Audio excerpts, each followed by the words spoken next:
dipersembahkan oleh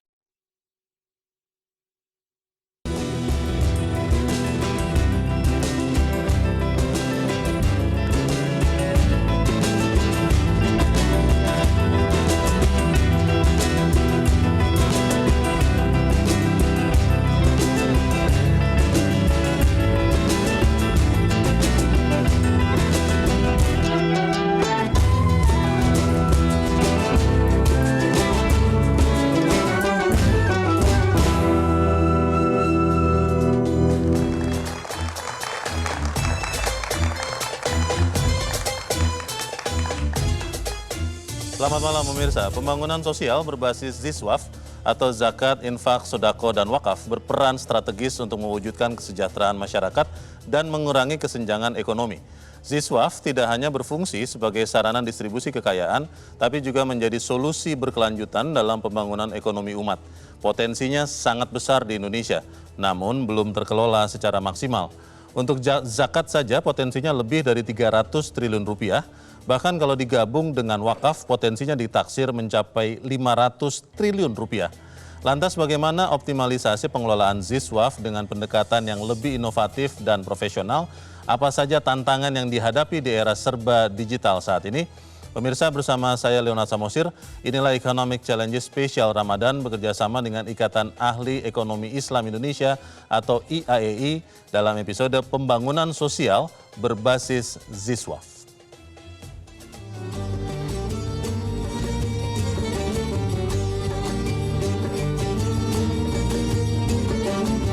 Wakaf sangat penting untuk ada kepastian. Untuk ada cara kita semua untuk memberikan harta, memberikan kemampuan kita untuk kemajuan. Sebagai negara dengan penduduk muslim terbesar di dunia, sektor wakaf di Indonesia memiliki potensi pengembangan yang sangat besar.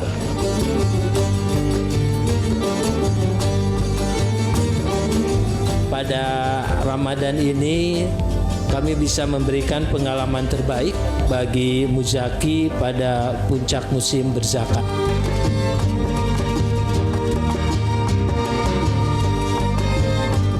Infak sedekah mulai dari 2020 atau 2021 sampai dengan sekarang ini rata-rata per tahun naik 30%.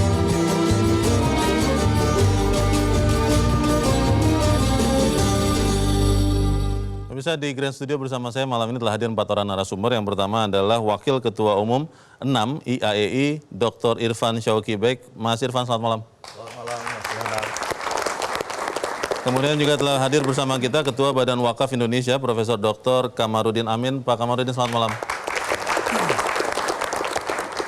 Kemudian telah hadir bersama kita juga Wakil Ketua Badan Amil Zakat Nasional atau Basnas Republik Indonesia, Bapak Muhammad Mahdum. Pak Mahdum, selamat malam. Dan juga telah hadir bersama kita Ketua Badan Pengurus Yayasan Baitul Mal Brilian atau YBM Brilian, M. Dadang Permana KF. Pak Dadang, selamat malam. Saya ingin langsung bertanya kepada Pak Mahdum. Pak Mahdum, kalau kita lihat di bulan Ramadan tahun ini adalah kesempatan baik untuk kemudian meningkatkan juga bagaimana penerimaan zakat, infak, dan sodakoh. Kalau sampai saat ini Pak, sampai kita bicara saat ini, itu seperti apa penerimaan zakat, infak, dan sodako untuk tahun ini? Baik, Mas Leo. Assalamualaikum warahmatullahi wabarakatuh. Waalaikumsalam warahmatullahi wabarakatuh. Para pemirsa Metro TV yang kami hormati dan juga teman-teman semua di sini, alhamdulillah berdasarkan indeks Giving Index itu kan Indonesia paling dermawan. Dan itu inline dengan apa yang dialami Basnas hari ini. Jadi pertumbuhan penerimaan Basnas setiap tahun itu sekitar 30%. Sehingga di Ramadan tahun ini kita mencanangkan 509 miliar. Oke. Dan alhamdulillah progresnya sudah sangat signifikan. Kalau bicara potensi zakat dan kemudian yang sudah terkumpul Pak, dilihat dari tahun lalu misalnya, itu seperti apa Pak Mahdum? Ya, terima kasih. Jadi sebagai gambaran, tahun lalu kita se-Indonesia berhasil mengumpulkan zakat sekitar 41 triliun. 41 Nah, jadi pengelolaan zakat di Indonesia ini dilakukan oleh Basnas dan juga LAS. Jika digabung se-Indonesia itu sekitar 41 triliun dan tahun ini kita mentargetkan se-Indonesia itu sekitar 50 triliun dan kami optimis insya Allah akan tercapai. Akan tercapai ya? Iya. Sampai saat ini Pak, kira-kira sudah tercapai berapa Pak? Kalau ada datanya, kalau ada. Iya, ini masih dalam collection karena kan data kita tersebar, tetapi alhamdulillah seperti yang tadi disampaikan, yang di Basnas pun sesuai dengan target tercapai. Baik, Pak Madum, ini kan kita ingin juga zakat ini juga Basnas ini berkontribusi untuk membangun pembangunan sosial, kemudian mengentaskan kemiskinan. Strategi Basnas untuk mencapai target itu apa Pak? Iya. Jadi ada dua hal yang kami lakukan. Yang pertama adalah yang bersifat internal, karena ada beberapa mispersepsi dulu terhadap Basnas itu sendiri. Yang pertama kita melakukan apa yang disebut dengan penguatan. Ada 4 penguatan yang kita sampaikan. Yang pertama adalah penguatan kelembagaan itu sendiri. Kami mempertegas di masyarakat bahwa Basnas itu adalah lembaga pemerintah. Karena masih banyak persepsi Basnas disamakan dengan NGO. Itu juga penting kami sampaikan. Sehingga di 4 tahun terakhir ini kita sangat intensif untuk menjelaskan pada publik bahwa Basnas ini lembaga pemerintah non-struktural. Yang kedua, kita juga melakukan penguatan tata kelola. Ada standarisasi prosedur yang base-nya internasional. Kita mengadopsi ISO. Terus yang ketiga, kita ada penguatan tentang SDM sendiri. Baik. Jadi kompetensi SDM se-Indonesia tentang Basnas itu harus standar. Makanya kami punya istilah AMIL. Dan profesi itu diakui oleh negara. Ada undang-undangnya, ada standarisasi AMIL. Baik. Jadi ada profesi baru biar masyarakat tahu bahwa yang bekerja di Basnas atau LAS atau pengelola zakat itu namanya AMIL. Itu penguatan sisi SDM. Baik. Dan tentu yang gak kalah penting adalah penguatan infrastruktur dan jaringan. Jadi sudah bagus tata kelolanya, bagus SDM-nya, kalau nggak ada kantornya kan bermasalah. Maka kita juga melakukan standar di kantor, termasuk mulai kita mengenalkan yang disebut biasanya pentahelix ya. Jadi bahwa hari ini eranya kolaborasi, jadi Basnas bekerjasama dengan siapapun yang punya fokus pada pengentasan kemiskinan, itu adalah partnernya Basnas. Ya. Itu yang sifat inward looking. Baru bagaimana strategi untuk bisa mengentaskan kemiskinan itu sendiri. Ya. Yang pertama adalah proporsi dana. Kita membagi dana untuk zakat infak sedekah ini dalam penyaluran itu ada 2. Sebagian untuk dana yang sifatnya konsumtif, yang kedua adalah sifat produktif. Itu yang pertama. Yang kedua untuk tujuan itu kita sasar sendiri. Yang pertama adalah kita berusaha untuk meringankan beban keluarga yang miskin. Jadi fokusnya adalah keluarga. Maka banyak program-program yang bersifat basisnya keluarga.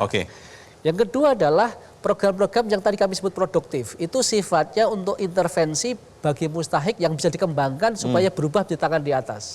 Karena kita punya slogan bagaimana memutus ketergantungan mustahik pada Basnas. Sebelum dijelaskan lebih lanjut Pak Madum, saya akan beralih dulu karena ini sangat menarik. Tapi yang ketiga yang paling penting ini, izin. Basnas juga berusaha menyasar kantong-kantong kemiskinan di remote area, di daerah perbatasan, dan minoritas. Itu penting. Baik. Terima kasih. Pak Kamarudin, kalau kita bicara tadi pencapaian zakat infak sedekah begitu menggembirakan, bagaimana dengan wakaf sendiri Pak? Sampai sekarang kita tahu ada potensinya lebih dari 130 triliun.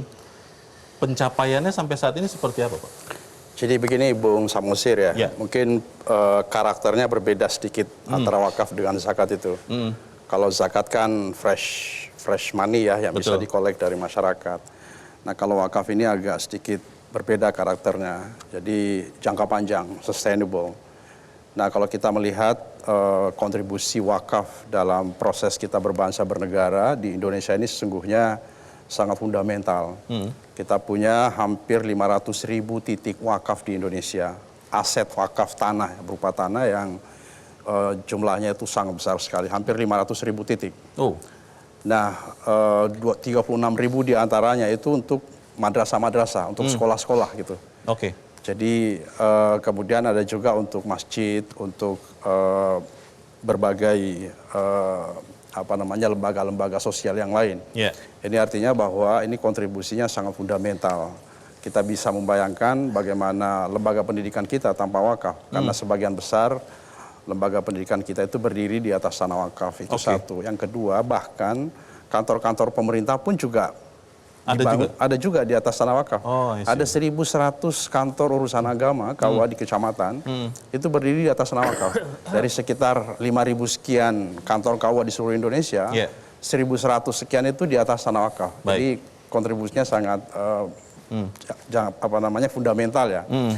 Tapi yang menarik sesungguhnya adalah kalau tadi kita menyebut angka 180 triliun sesungguhnya 180 potensinya. malah ya? Itu potensi wakaf uang. Ini wakaf aset lain lagi. Jadi ada potensi wakaf uang. Oke. Kalau kita mengkapitalisasi nilai wakaf tadi itu dari hampir 500.000 titik, teman-teman dari Bank Indonesia pernah mengkapitalisasinya itu nilainya sekitar 2.000 triliun lebih. Nilai wakaf, aset wakaf kita di Indonesia itu 2.000 triliun lebih. Nah selain madrasah, kemudian lembaga pendidikan, pesantren dan lain, juga ada beberapa wakaf kita wakaf produktif. Jadi wakaf produktif itu bisa digunakan untuk misalnya pertanian, perikanan, kemudian peternakan dan lain-lain. Ini sudah berjalan, sudah lumayan besar. Kesadaran masyarakat untuk berwakafnya seperti apa Pak Kamarudin? Ada peningkatan tidak dari tahun ke tahun? Oh iya jelas. Jadi seiring dengan kerja keras teman-teman untuk mensosialisasikan apa itu wakaf, dan sekarang juga kita mengajak masyarakat bahwa wakaf itu tidak hanya berwakaf berupa tanah ya. Jadi siapapun bisa berwakaf. Teman-teman bisa berwakaf 10.000, 20.000. Jadi sekarang ada wakaf uang namanya. Nah wakaf uang itu tadi yang potensinya 180 triliun di seluruh Indonesia potensinya.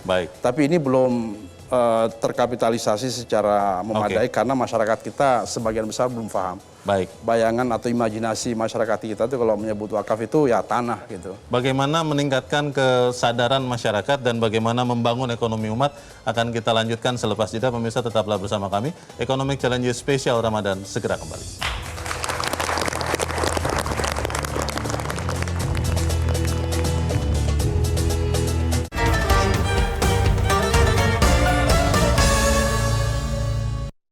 Dipersembahkan oleh, didukung oleh.